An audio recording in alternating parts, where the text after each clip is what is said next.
It's time to eat. What are you hungry for? Sit down and get ready to consume an abundance of fantasy football knowledge from Ross Tucker and Joe Dolan. Feed me now. I'm starving. On the Fantasy Feast Eatin' Podcast.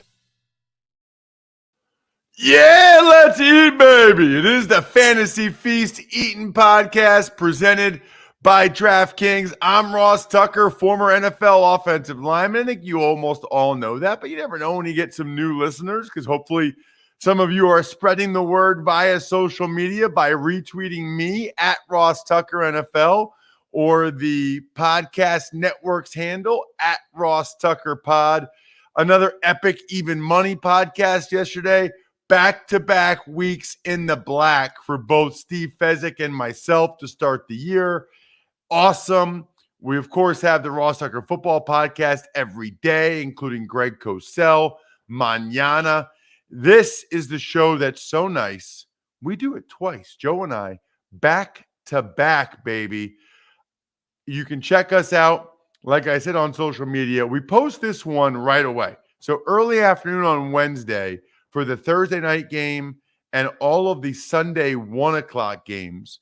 And then after midnight, so your podcast apps don't go bananas, we will post the Sunday late games, the Sunday nighter, and the Monday nighter, which is the Eagles and the Cowboys this week. So that's why we do it. 2 episodes. Joe gives you the fantasy relevant information for every guy that we need to actually talk about. Like Christian McCaffrey, what is there to say? We're not talking about him. But everybody else we should talk about that is relevant. Joe, of course, is one of the co-owners of fantasypoints.com, which is by far the best website and for sure, unequivocally, the best value in fantasy football information. Fantasypoints.com. Just make sure when you go over there and sign up, like I know a lot of you already have, you use the glorious code 21 Feast. Speaking, Joe, of glorious, we have the Texans and Davis Mills at quarterback hosting the Carolina Panthers. What a world that Davis Mills is starting an NFL game on Thursday, September 23rd already. But here it is. What do we need to know, Joe, about this one? I'm sure everybody's ready. Get the hot and readies out for this one. People are going to be piling up in front of their televisions and gathering to watch this. When it comes to the Texans, let's just put it this way. Our guy, Greg Cosell, he said, Davis Mills has traits, but he thought he might have benefited from another year in college. Now he's getting thrown to the wolves against, by the way, a Carolina defense that, according to Sports Info Solutions, has generated a pressure on 76.6% of opponent dropbacks thus far, which is number 1 in the NFL. So Matt Rule's got this defense working so far. I'm not sure it's a great spot for Davis Mills. The good news for the Texans is Davis Mills threw 18 passes last week after coming in cold. 9 of them were in the direction of Brandon Cooks. So that's good news. One of them was a touchdown. That's good news. The bad news is those 9 targets resulted in just 28 yards, which is 3.1 yards per target. So Brandon Cooks is a wide receiver 3 on the low end. If you are dying for a running back from the Texans, they are 8-point underdogs in this game. They have a 4-man rotation, Ross. 4-man. Mark Ingram, David Johnson, Phillip Lindsay, and Rex Burkhead. They're 8-point underdogs. David Johnson leads the lot with 27 routes run, and Burkhead is second with 17. David Johnson's the guy if you want a running back here. But for me, it's Brandon Cooks or bust, and I'm not excited to play Brandon Cooks either. What about for Carolina when they're on offense? Yeah, hello. Sam Darnold's starting to play pretty well. Obviously, playing McCaffrey, 59 touches in 2 games. He played 71% of the snaps last week, despite having to leave to go get hydrated because he had cramps. So obviously you're playing him. I think Sam Darnold's a fantasy option this week if you're streaming quarterbacks. Darnold, by the way, look at this. 12th best in on-target throws per SIS, 80%. when in a clean pocket, and he's 7th best in passer rating when in a clean pocket. The Texans are generating pressure on just 30% of opponent dropbacks, which is 7th worst in the NFL. Now, so Sam Darnold to me is a good streaming quarterback option this week. He's not top 12 for me, but he's on the verge. What we're starting to learn here is about their receivers. And DJ Moore is the guy you want. DJ Moore has 19 targets rather to go to, with Robbie Anderson and Terrace Marshall who each have 9. And Moore's getting the easier targets. He was the primary deep threat last year with a 13.6 average depth of target. This year, it's at 9.5. He's fantastic after the catch. Those targets are juicy. He's a wide receiver 1 in this matchup. On the flip side, Robbie Anderson has an ADOT of 21.9. That is 3rd highest among wide receivers. If that continues for Robbie, he's going to need to hit a big play. He did that in week 1. He didn't do it in week 2. He is a dart throw wide receiver 3 at this point. Let's keep it moving and get to Sunday's slate. By the way, Joe, I've been tweeting some Derrick Henry stats today at Ross Tucker NFL. It's just like you should. Have you ever seen what he did in high school? Oh, yeah. His last year at Alabama. Like this is the 3rd straight year he leads the NFL in touches and in carries. You know, he did the last 2 years, and he's durable. He never gets hurt. He's still. I keep thinking he's going to drop off, man. It doesn't happen. Well, the thing about Derrick Henry, by the way, is, and I presume we're talking Colts Titans. Yes, sorry. Yeah, Colts okay. Titans, 1 o'clock right. Sunday. So the thing about Derrick Henry is obviously he's game script dependent. We know what listen to this. Derrick Henry's fantasy point totals in the Titans' last 6 wins is 34.1 fantasy points per game. That's his average, not his total. 34.1 fantasy points per game. In their last 6 losses, 11.2 fantasy points per game. Derrick Henry is literally 3 times more productive over the Titans' last 6 wins than he is in their last 6 losses. So you view him as game script dependent. That's the term we use. But here's the issue. What makes him different? Derrick Henry was the game script against Seattle. He's the reason they won that game. It wasn't because they came out throwing and all of a sudden were building a lead. Derrick Henry was the reason they won that game. Derrick Henry matters. I know that, but it just has to be in a situation where he's able to rip off one of those chunk runs, and then everything else comes after it. So we're looking at Indianapolis, Tennessee. I'm looking at Tennessee right now as a 5.5-point favorite. Obviously, they're mixing in with the Carson Wentz injury, what that means. So Derrick Henry is a phenomenal option this week. I think at wide receiver, A.J. Brown's been a little bit of a disappointment thus far. Julio, after looking not so hot in week 1, looked great in week 2, got screwed out of a touchdown. So I'm looking at those guys as you both got to fire them up as wide receiver 2s. And Ryan Tannehill's a viable option this week as well. But with the Titans as favorites, I mean, this is always when you're going to see Derrick Henry getting rostered in a massive amount of DFS lineups. Well, he should, Joe. I mean, he is our DraftKings Performance of the Week, presented by Bacardi Spiced Rum, which, by the way, is delicious. Absolutely delicious. I'm a big fan of Bacardi Spiced Rum. Anyway, this is the DraftKings Performance of the Week. Last week, Joe, 35 carries, 182 yards, 3 touchdowns, 6 receptions, 55 yards on 6 targets. Joey was $8,300, 50.7 fantasy points. 50.7 fantasy points, which is why he was our DraftKings Performance of the Week, presented by Bacardi Spiced Rum.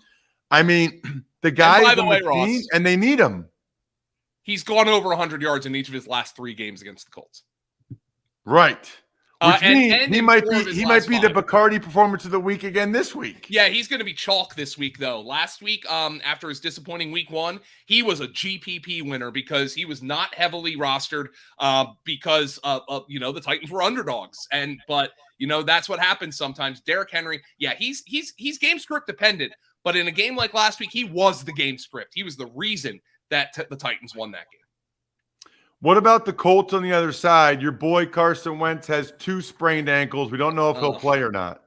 Yeah, I mean, that makes this hard to really handicap here because Michael Pittman had a really good game last week, by the way. And you would think Michael Pittman's going to have an opportunity against these Titan corners to get open, but what happens if Jacob Eason's the quarterback? I want to throw a stat out here, by the way, for the Colts, and it's not a great one. I'm not sure who to blame for it. Jonathan Taylor leads the NFL in carries inside his opponent's 5-yard line.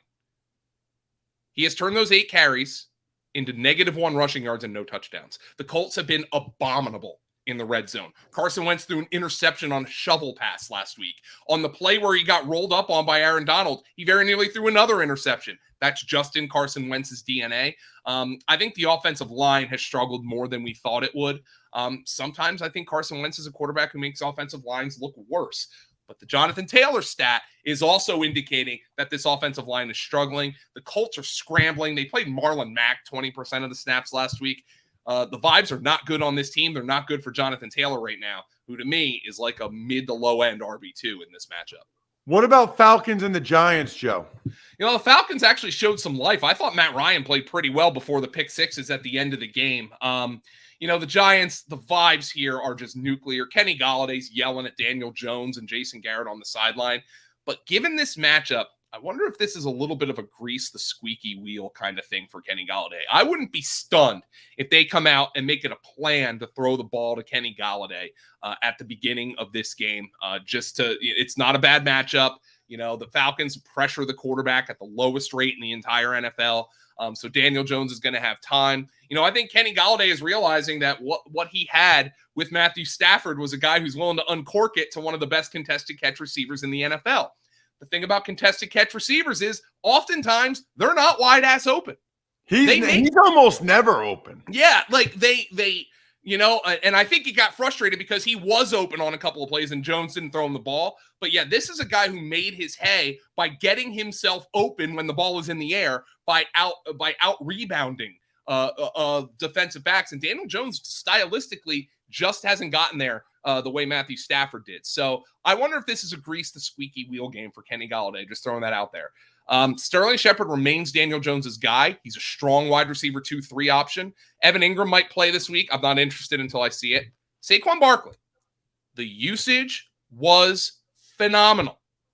He got 81% of the snaps in week 2. I think you can fire him up. Keep in mind, Philadelphia crushed Atlanta on the ground in week 1 with a mobile quarterback. And while Jalen Hurts is more mobile than Daniel Jones got it done on the ground last week.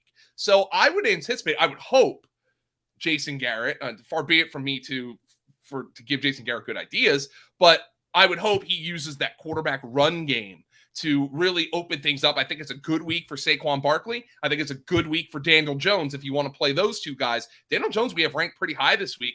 I got Saquon Barkley ranked the highest we've ranked him so far this season.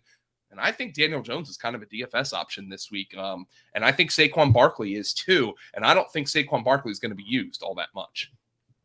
What about, you mentioned Atlanta. Yeah. Anything more to say about the Falcons? Yeah. So here's the interesting thing in the backfield. Mike Davis has a 62% snap share, and Cordarrelle Patterson has a 33% snap share.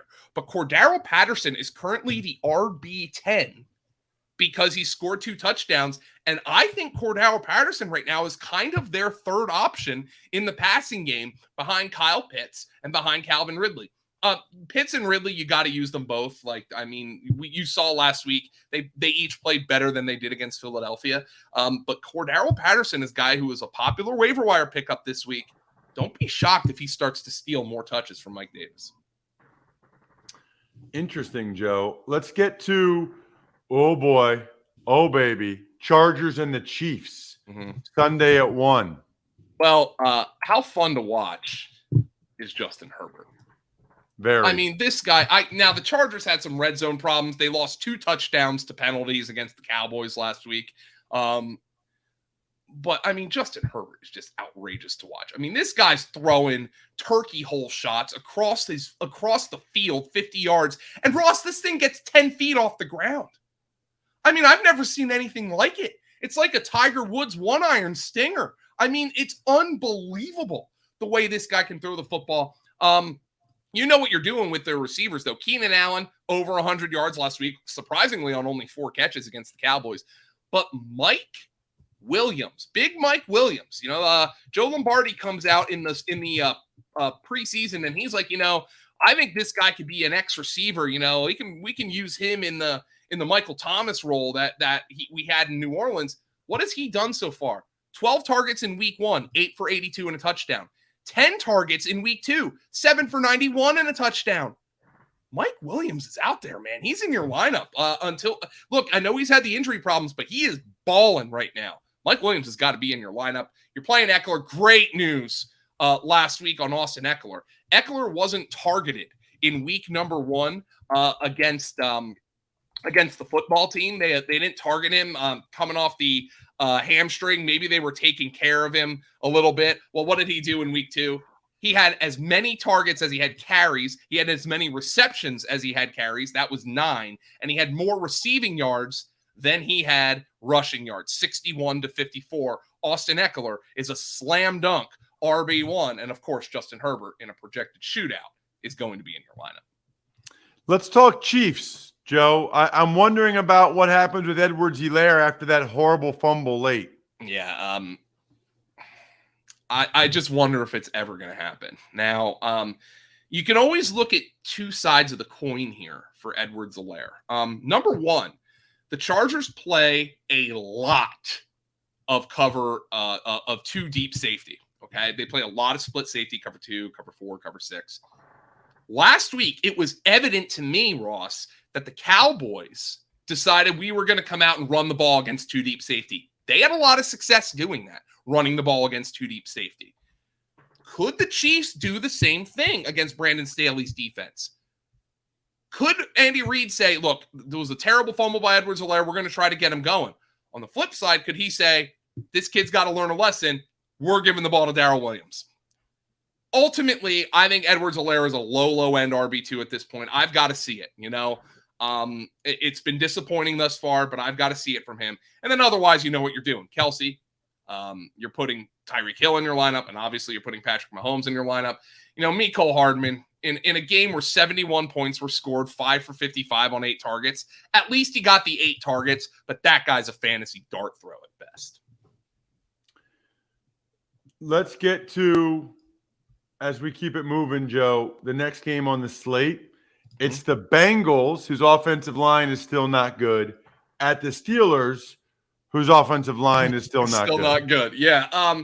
So the Bengals, Joe Burrow's target distribution so far this season is T. Higgins 15, Tyler Boyd 13, Jamar Chase 11, Joe Mixon 6. That's pretty good. I mean, it's narrow. T. Higgins has now played in 10 career games with Joe Burrow and is averaging 16.1 fantasy points per game.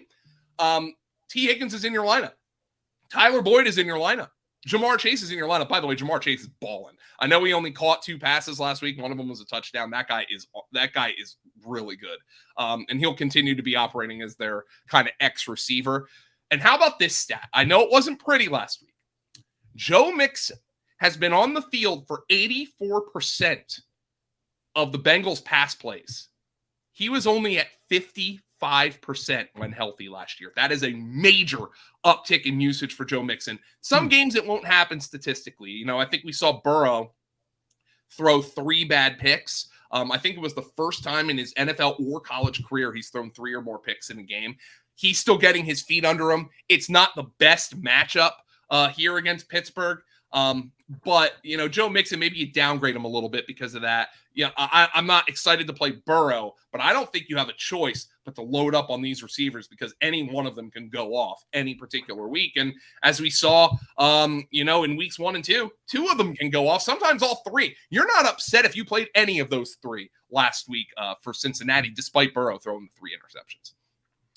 What about the Steelers, Joe? Ben Roethlisberger just came out while we're recording this and said he's going to do everything he can to try to play on Sunday. Oh, that song and dance. Ben Roethlisberger's playing poorly, so an injury pops up. He's got a pec injury. Actually, Ben Roethlisberger's ADOT is actually up this year, 7.8 over 7.0 last year. The only real difference is they're throwing the ball to Claypool down the field like 4 times a game as opposed to once a game. Who knows about Deontay Johnson? That guy acts like he got hit by a bus 4 times a game. It's hard to know when Deontay Johnson is actually hurt or if he's going to come back. Mike Tomlin said this week he was doing better, but not great with the knee injury. So that's something we got to watch. If Deontay doesn't go, obviously that's a tick up for Claypool and for Juju Smith-Schuster. You would think this is a secondary, the Cincinnati secondary, that Pittsburgh can exploit. The question is, can Ben Roethlisberger exploit this secondary? And Najee Harris is, as many feared, struggling to find room to run behind a bad offensive line. The Bengals have done a good job on the ground, by the way. Their linebacking core has been very well. Logan Wilson's been doing a great job at the second level. They have given up the same exact carries and yardage to both Dalvin Cook and David Montgomery. 20 for 61. Those are 2 good running backs. So I'm not 100% sure Najee Harris is going to find a ton of room to run here. And if you're looking on the waiver wire, just one name that needs to be thrown out there is Pat Freiermuth. His usage is up. That is somebody who I think you should be interested in on the waiver wire if you're struggling at the tight end position. Chicago is at Cleveland. The Bears aren't saying it, but I am, Joe. It's going to be Justin Fields at quarterback, and I need to know what that means. Is he a DFS option? Does it mean anything for other people? What are we doing? He's a DFS option. He's a regular season option. This is what people were waiting for. Now, you weren't hoping Andy Dalton got hurt. You weren't waiting for Andy Dalton to get injured, but you knew at some point this was going to happen. Justin Fields was going to Wally Pip Andy Dalton. Now, the Bears can say it all they want. They can say, oh, this is Andy Dalton's job when he's healthy. Let's just say Justin Fields comes out and goes 18 for 25 for 215 and a touchdown and adds 60 yards on the ground in this game. Is Andy Dalton starting next week? No, he's not. This is Justin Fields' opportunity to take this job and run with it, and I'm more excited about this offense in general with Justin Fields under center. Allen Robinson had got just 4 targets last week. Of course, he dropped a touchdown from Justin Fields. David Montgomery played 80% of the snaps with the Bears as a favorite. I'm not sure how that's going to happen. The way I'm looking at them as a touchdown underdog on the road at Cleveland. So I wonder if Damian Williams is going to play a little bit more if they're playing from behind. So Justin Fields, by the way, including the preseason, has played on 139 snaps so far. That's about 2 full games for a high-paced team. He's accumulated 22, 126, 2 as a runner. He is going to produce on the ground for fantasy. Justin Fields should be rostered in all formats. I am starting him this week in one of my leagues, a 14-team league, and I am excited to start Justin Fields. By the way, Darnell Mooney, he had a bad drop too, just like Allen Robinson, but he's played on virtually every snap so far and has been actually the target leader for the Chicago Bears.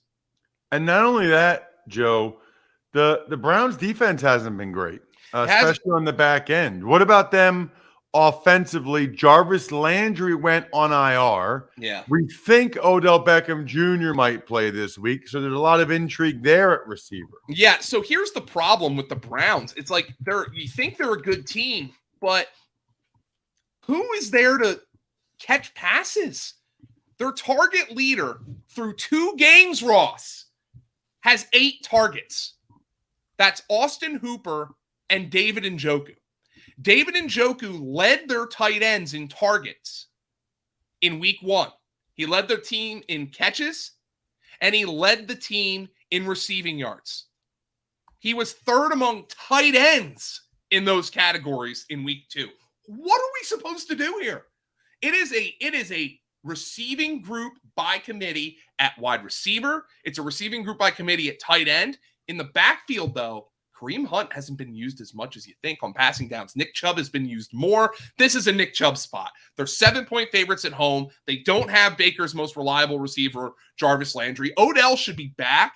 What does that mean for fantasy? I probably want to see it first. But, I mean, this is a Nick Chubb spot. And for a team that I think is pretty good, I'm not really sure who else to play for fantasy. Just one guy to keep an eye out for. He scored a touchdown on a screen pass on his first career target. That's Demetric Felton, the rookie running back / wide receiver out of UCLA. I wouldn't be shocked if he plays slot receiver in the stead of Jarvis Landry while Landry's on IR for the next 3 weeks with an MCL injury. Interesting. Okay. Another 1:00 game. It's the Ravens. Boy, that was an awesome game Sunday night. Love being in the booth for games like that. Ravens at the Detroit Lions. Let's start with the Ravens. Yeah, so, I mean, I don't think, if you go back and look, I don't think that would be Lamar Jackson's best game ever. But it's one we're going to remember where he's out there, the offensive line is dinged up. We know what's happened to that backfield. And he's out there just creating plays and never stopping competing. He made some really bad throws in that game. The pick 6 to Matthew. He was completely fooled on the coverage on the second interception to Matthew down at the goal line, but he just kept coming back. And this is why you draft Lamar Jackson, because, you watch him run. Ross, you were there in the booth. I can't imagine there's a quarterback who comes anywhere close to moving like him. No, I mean, Kyler Murray. Yeah, those are the two guys, but Lamar's a lot bigger than Kyler Murray. He's a longer strider. I love Greg Roman. I love the offense. It is so fun to watch. Yeah, I mean, and he's a longer strider, so like he just eats up ground. Kyler's got those really chippy choppy steps because his legs are so short, but Lamar's got that longer strider and just outruns people. The Ravens are easy for me. I mean, there's really 5 guys, and I think you can play them all. The question would be in the backfield. Tyson Williams still looks like he has the most juice to me. I thought Latavius Murray looked a lot better in week 2 than he did in week 1. Murray's going to be involved at the goal line, which really hurts Williams' touchdown equity. But Tyson Williams is getting targets, and I think he's a pretty good receiver. So I think Tyson Williams is like a low-end RB2. I think Latavius Murray is a prayer flex if you need him. How about Hollywood Brown? How about his performance? Yeah. He's starting to cook and click. Yeah. By the way, real quick before we go back to Hollywood Brown, 2 things on Tyson Williams. Number 1, since I called the game, it's evidently Tyson, like S-A-H-N, Tyson Williams, not Tyson Williams. I have to know the pronunciation when I'm doing their game.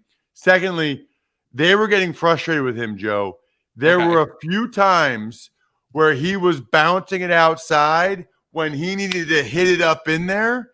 And I saw it, and I saw them say it to him. So just something to keep an eye on. He has a lot of ability. I think they like him. He just needs to keep hitting up in there like the old Gus Bus did. Yeah, and I think, thank you for that tidbit, by the way, Ross, because I might use that because I think you probably trust Latavius Murray and Devontae Freeman to do those things. The question is, do you sacrifice that natural running ability that Williams has, that juice? And that's a fair question. Hollywood Brown. So he comes into this game injured, still puts up a huge game. Over his last 10 games, including the playoffs, he's averaging 17.1 fantasy points per game. Hasn't dipped below 12.5. That's really important because I think we view Hollywood Brown as somebody who's like, he's a big play guy, and if he doesn't hit the big play, that hasn't been the case. He's been consistent. That 17.1 fantasy point per game average over his last 10 games, it is equivalent to what DK Metcalf scored last year. DK Metcalf was the wide receiver 9 in fantasy points per game last year. Literally, over his last 10 games, Hollywood Brown is operating as a wide receiver 1. Wow. That's awesome. They need that. I'm happy for him. What about Detroit offensively? They're fun bad. I mean, no, seriously, TJ Hawkinson, is going to dominate this year. DeAndre Swift's getting it done in the passing game. I hope this game is high scoring. I hope Detroit gives up a lot of points because if he does, DeAndre Swift's going to get targets. TJ Hawkinson's going to get targets. Jamal Williams is going to get carries and targets. Hawkinson, you have to play. In this game, Mark Andrews is on the other side. It's been a little bit of a disappointment for fantasy purposes. TJ Hawkinson's the better tight end play in this game. DeAndre Swift's the best running back play in this game, in my opinion, because I think he'll catch a bunch of passes. Jamal Williams is more of a flex. One guy to watch out for. I mean, Baltimore struggling with injuries in the secondary.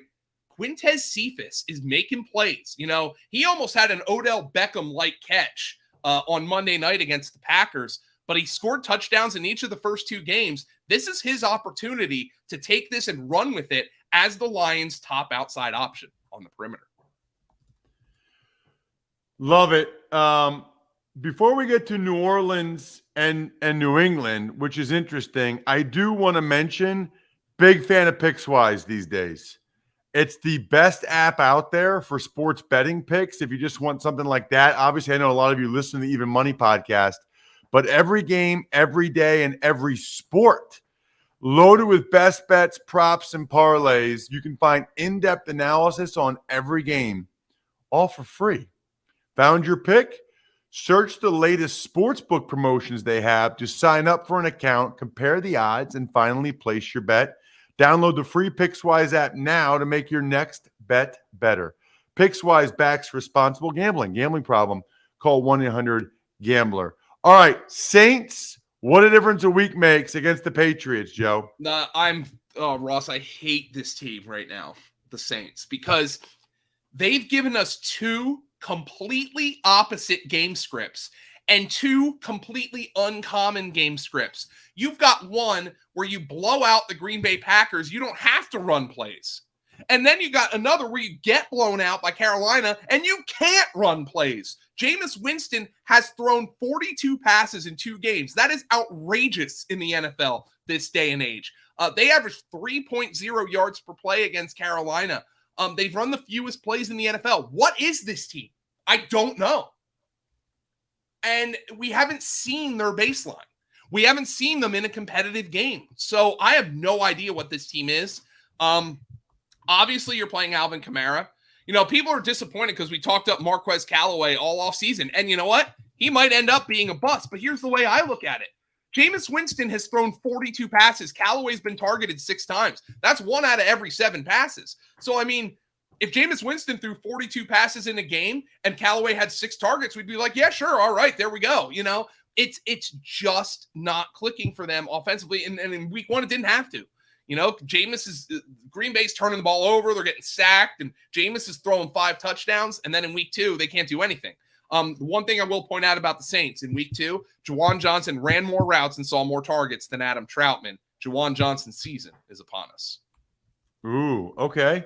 What about the Patriots? They didn't do much offensively last week. They're just kind of pounding it with the backs. Talk about a bad beat. I had Jacoby Myers over 4.5 catches, and I think on the first 2 drives he caught 4, and I'm like, yeah, baby, let's go. And then he ends with 4. Oh, man. That was a frustrating one. Yeah, because as you said, Ross, they pounded it with the running backs. Good to know.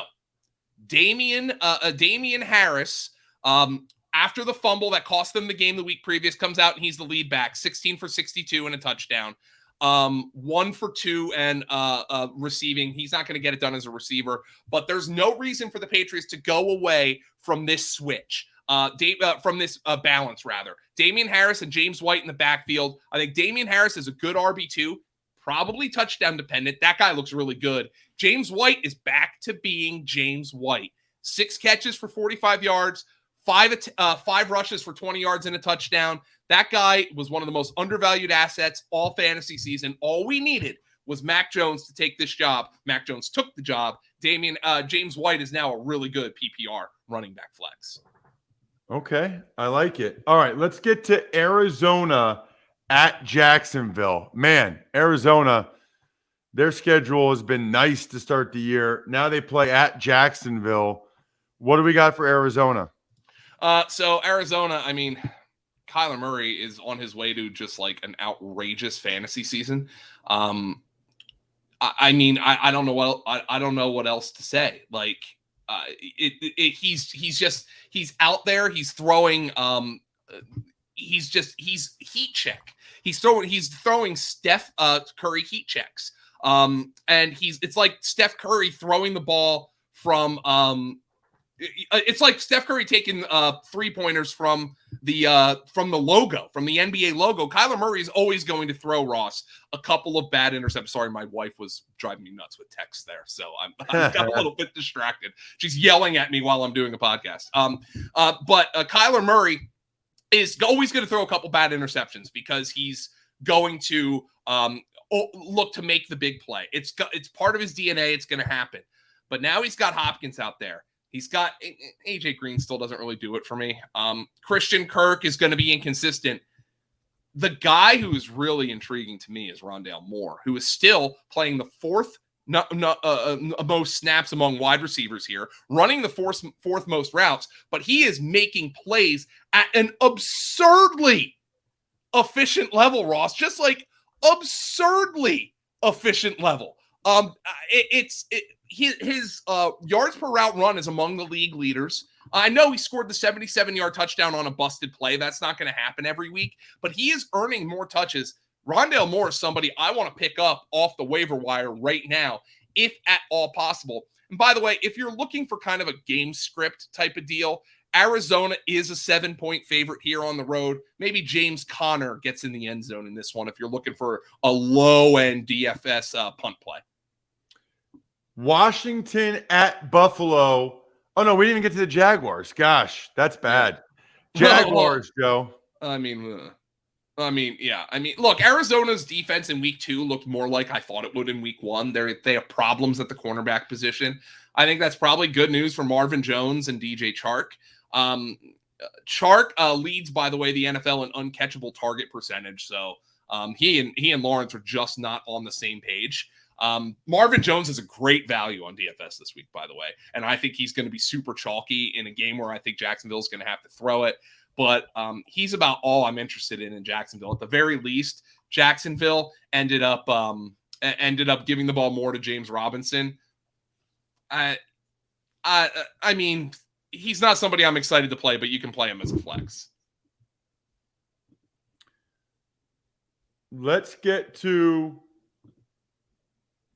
the final game in the 1:00 slate like I was about to do. Yeah. Washington at Buffalo. Tell me about Taylor Heineke, Joe. He runs around. He makes some plays. I mean, I think you can say stylistically he's kind of similar to Fitzpatrick. I don't think his arm's as good. But, I'm not upset about what Terry McLaurin does. About Terry McLaurin, rather, and Logan Thomas with Taylor Heineke in the lineup. I think you can play all these guys. I don't think it's a great matchup. I think Buffalo's done a good job so far this year. It's a tough matchup for McLaurin. You got Tre'Davious White out there. So maybe you do a little bit of a downgrade there. But, I think Taylor Heineke can keep this team afloat. We saw that in quarterbacking them to victory against the Giants. The tough news is I would love De'Ami Brown, but Adam Humphries is now involved. He got 8 targets last week. Beyond McLaurin and Logan Thomas, I'm really struggling to find a receiver I'm comfortable with here. Now let's talk about how frustrated I am. Why can't J.D. McKissic just go away? I mean, Antonio Gibson looks great out there, and McKissic's the hurry-up back. I don't know what to say. I mean, McKissic gets the 2-minute, he gets the touchdown. I was so mad watching that. Antonio Gibson has every trait you want. He just doesn't have the backfield to himself, and that is frustrating for me. I don't think McKissic's going away. Why would he? He continues to produce. That is frustrating as hell for fantasy.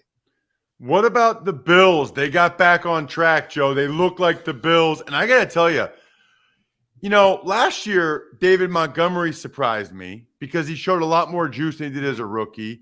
This year, Devin Singletary drank the same juice that David Montgomery drank last year. Singletary looks so much more explosive, Joe.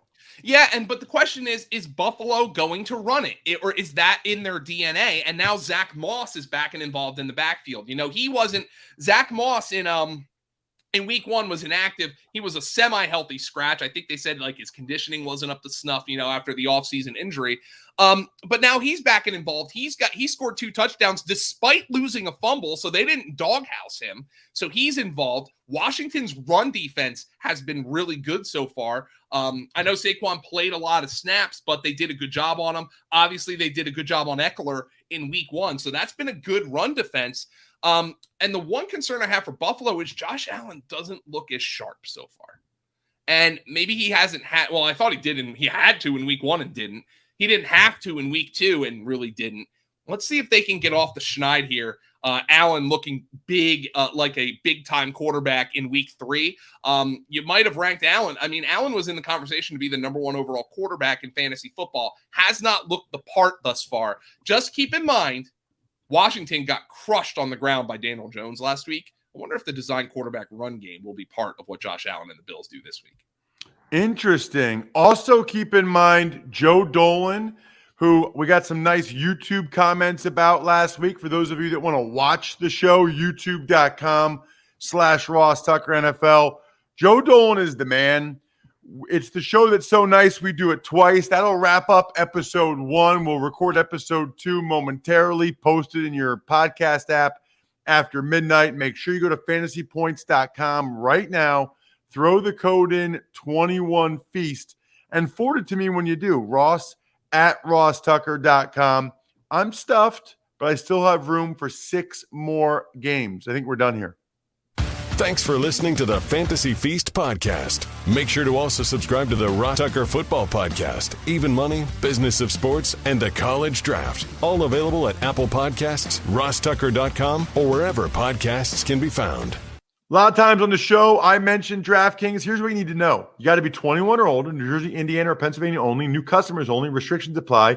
See DraftKings.com/sportsbook for details. Gambling problem, call 1-800-GAMBLER, or in Indiana, 1-800-9-WITH-IT. By the way, if what I was talking about included a deposit bonus, doesn't always, sometimes it does. Deposit bonus requires 25 times playthrough, and deposit bonuses are paid out in site credit.